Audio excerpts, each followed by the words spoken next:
ایسے حالات کے اندر انسان کا اللہ کی طرف رجوع کرنا، چلنا ایک بہت بڑا فضل و کمال ہے انسان کا۔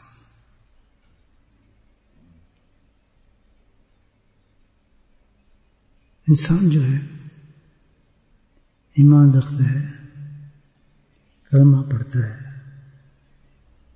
اس کے باوجود اللہ کی نافرمانیاں کرتا ہے، اللہ کے حکم کو توڑتا ہے،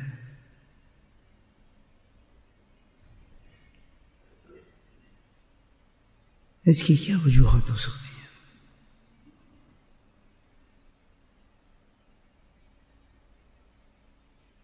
اللہ نے ہمیں کلمہ دیا ہے، ایمان دیا ہے، اور کلمے کو ایمان کی تو بہت طاقت ہے، اس کے باوجود انسان جو ہے اللہ کی نافرمانی کرتا ہے۔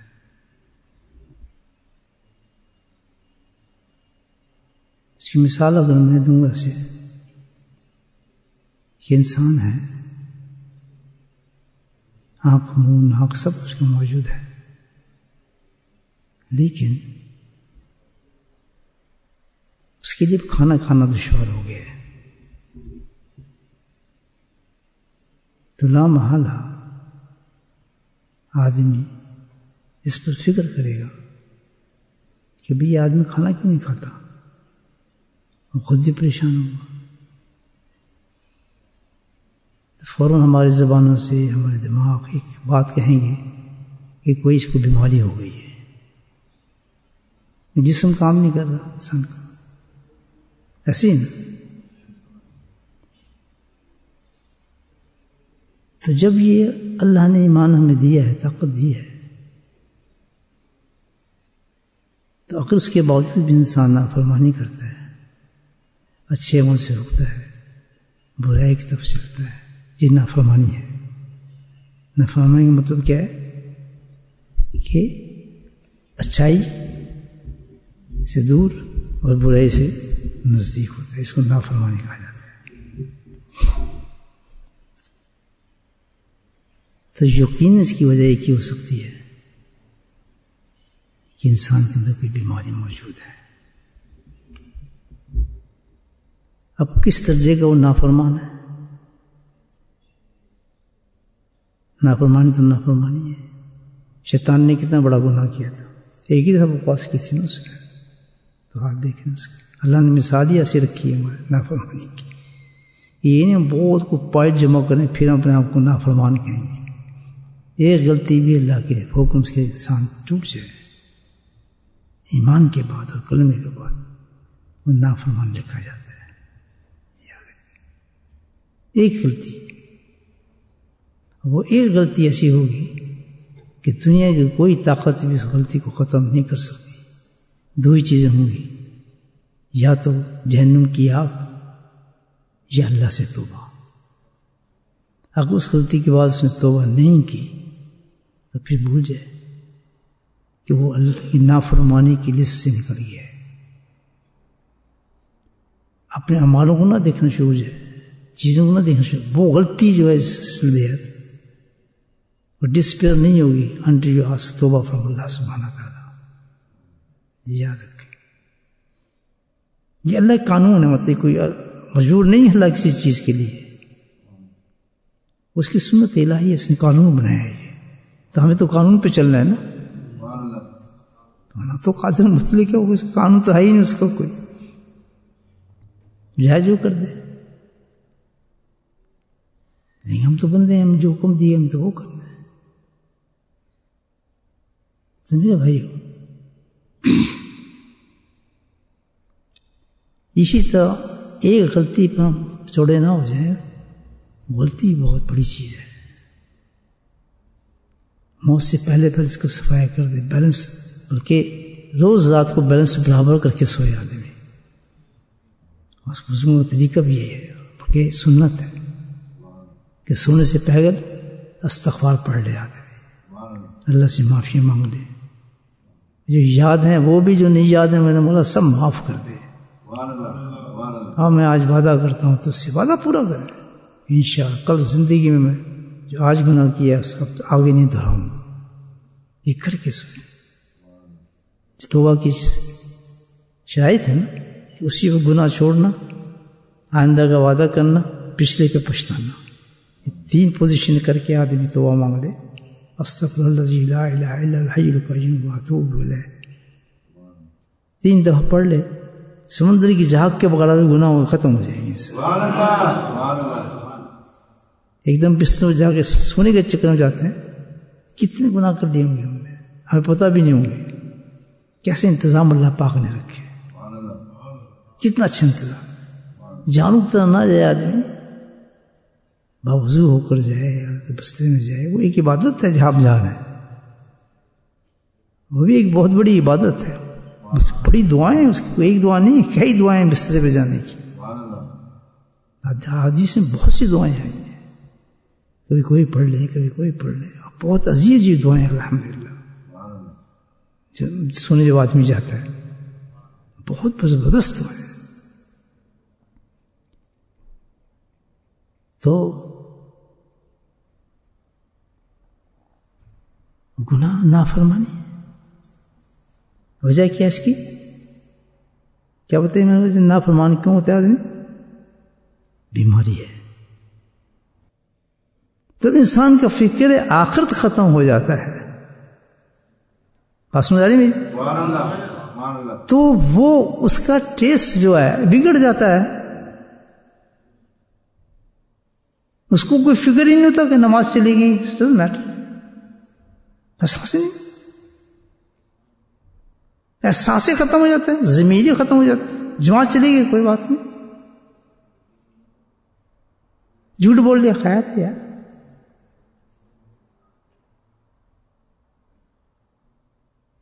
نظر کل جائے اٹھی یار کوئی بات نہیں، ہمارا غلط تو کوئی بات نہیں، غصہ آ گئی کسی کو اس پہ خیر ہے، احساس نہیں. اچھا عمل چھوڑنے کا کوئی احساس نہیں، برائی کرنے کا کوئی احساس نہیں. نماز جاتی ہے جائے،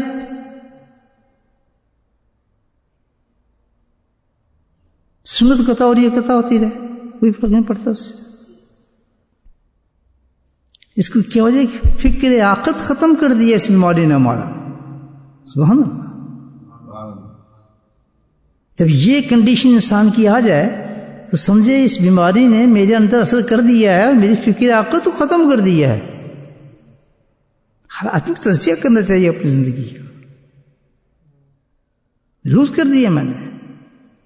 بڑی عجیب بات آپ کو اس وقت پیش کرتا ہوں. میٹھا کھائیں گے بڑا لطف آتا ہے، جو میٹھے کی شوق ہے. نمکین کھائیں گے وہ لطف آتا ہے. بعض دفعہ ڈشز کا آپ کے سامنے نام لیا جائے تو اس میں مزہ آنا شروع ہو جاتا ہے، انسان کے اندر منہ میں رال آ جاتی ہے، پانی آ جاتا ہے. ذائقہ کھائے بھی نہیں لیکن ذائقہ اندر محسوس لگتا ہے، اندر پوری چیزیں موجود ہیں اس کے لیے سیپ کرنے کے لیے. بات سمجھائیں؟ اللہ سبحانہ تعالی کسی نیک عمل کے بارے میں تعریف کرتا ہے. اللہ سبحانہ تعالیٰ ایک نیک عمل کے بارے میں تعریف کرتا ہے، ہمیں کوئی پتہ نہیں، کوئی فرق نہیں. حالانکہ جس ڈش کو آپ پسند کرتے ہیں اور خوب لطف آتا ہے وہ آپ کے سامنے آ جائے تو بس پھر مزے ہو جاتے ہیں اس کے آدمی. یار کیا مزہ آیا آج تو، بہت بہترین کھائے یار، تو کھانا بہت اچھا تھا. ہوتا ہی نہیں ہوتا. تو کبھی اللہ کے دیے عمل پر عمل کر کے کبھی خوشی ہوتی؟ اس کو نہ اس عمل سے خوشی ہوتی ہے جو اللہ نے عمل کرا دیا، نہ اس کو کوئی افسوس ہوتا ہے عمل چھوڑنے کا. بڑی باریک بات بتا رہا ہوں آپ کو. بات سمجھ آ رہی؟ آپ ذکر میں آ گئے، برا نہ ماننا. کتنے لوگوں کو خوشی ہوئی ہے؟ آ گئے؟ خوشی تو نہیں ہوتی. خوشی جب بیٹا پیدا ہو تو دیکھیں مٹھائیاں پڑتی ہیں، فلاں ہوتا ہے، یہ نہیں. شادی ہوتی ہے تو یہ ہوتا ہے، کوئی انعام مل جائے تو یہ ہوتی ہے، کوئی نئی چیز مکان لے لیں دیکھیں کتنی خوشی ہوتی ہے، ادھر سے ٹیلی فون آتے ہیں آج نئی گاڑی لے لیں دیکھیں کتنا خوشی ہے. کہ ہر بندے کا جو معاملہ کرتا ہوں نا، آخرت کا جو ہر بندے کا معاملہ ہوگا جنت اور دوزخ کا نا، وہ کس پر ہوگا؟ اس کی یقین پر ہوگا. بس میں آگئی اللہ نے اپنے نہیں لیا کہ اس پر ہے، اس کی یقین پر ہے. میں تو چاہتا ہی نہیں، میں تو جنت بنائی ان لوگوں کے لیے جو مجھ پر ایمان لیا ہے. اسی دلیل ہے کہ جو ایمان لیا آخر میں نکال دوں گا اس کو میں. حقدار تو یہ ایمان لانے والے جنت کا ہے. تو کیوں انسان اعلیٰ درجے میں چلا جائے پہلی سے ساتھ سے؟ تو یہ تو خود جانا چاہتا ہے جہنم میں، اس میں کیا کروں؟ کیوں؟ کس چیز پہ منحصر کرتا ہے اس کے جنت میں جانا، کس چیز پہ متمرکز کرتا ہے اس کے جہنم میں جانا؟ اندازن عبد بھی اس کے اپنے یقین پر ہے. بات سمجھ آ رہی؟ جتنا اس کو یقین ہوگا کس پر؟ میرے کلمے پر، لا الہ الا اللہ محمد رسول اللہ پر. پڑھ تو دیا اس نے، پڑھوا تو دیا میں نے، پہنچ تو گیا اس پر، لیکن اب ڈپینڈ یہ کرتا ہے کہ اس کا یقین کتنا ہے اس کلمے پر. اس پر میں اس کا حشر کروں گا. بس میں نے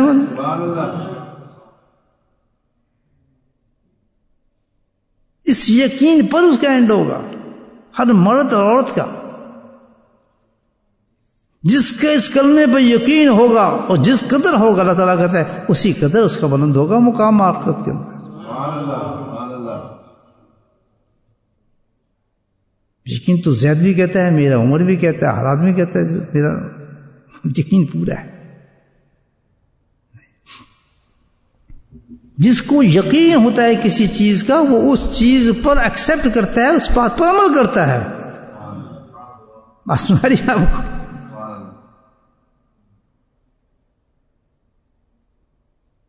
یقین دعویٰ ہے، دلیل اس کی کیا ہے؟ عمل ہے. جس قدر اس کا یقین ہوگا اس پر، اسی قدر اللہ تعالیٰ کہتے ہیں میرے احکامات پر یہ پابند ہوگا. جس قدر یہ اس کا یقین کم ہوگا اسی قدر یہ بیماری میں مبتلا ہوگا اور یہ اب فکر آخرت میں ختم ہو جائے گا. اس میں پتہ تو چلتا یہ ہے کہ پھر نافرمانی کی وجوہات، فکر آخرت سے ختم ہونے کی وجہ جو ہے وہ یہ ہے کہ اس کے اندر یقین ہی نہیں ہے. بس سمجھ آ گئی؟ نماز چھوڑنے کی وجہ یہ اس میں یقین ہی نہیں نماز کے بارے میں کہ کچھ ہوگا، سزا بھی ہے یا نہیں ہے.